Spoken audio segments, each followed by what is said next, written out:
is Jennifer Albertson. I live at 622 Emerson Street. I don't know if you need to know that right up front, but anyways.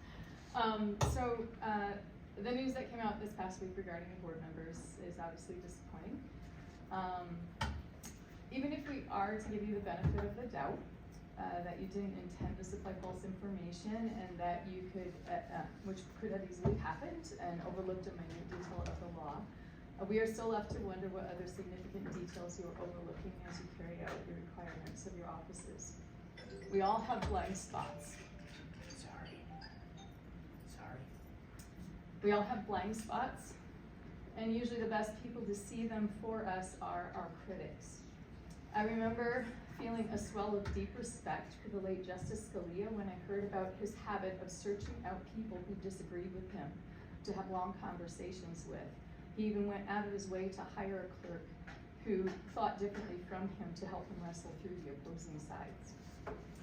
One such opposing view that I believe this board would benefit hearing from is the one that was slandered in this flyer that was sent around during the election time of 2022, and that would be the view of Purple for Parents.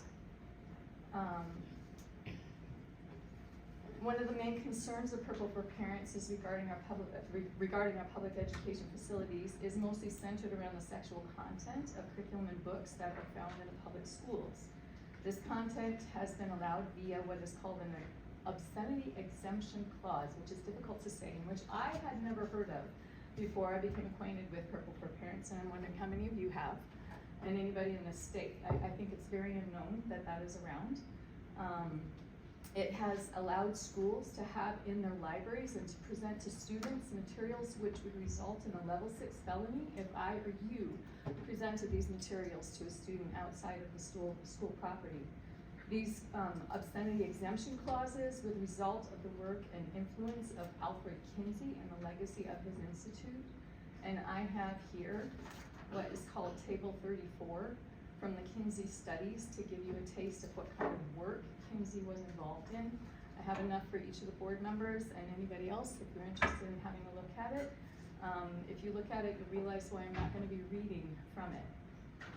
In the past year or so, thanks to the hard work of Purple for Parents, Indiana's obscenity exemption clause was revoked for school systems, and at the beginning of the last legislative session, the Kinsey Institute at IU was effectively defunded by a brave new state representative.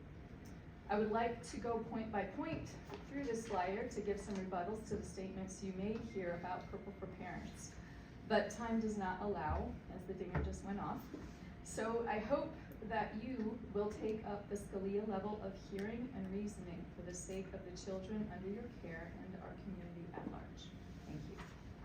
Thank you.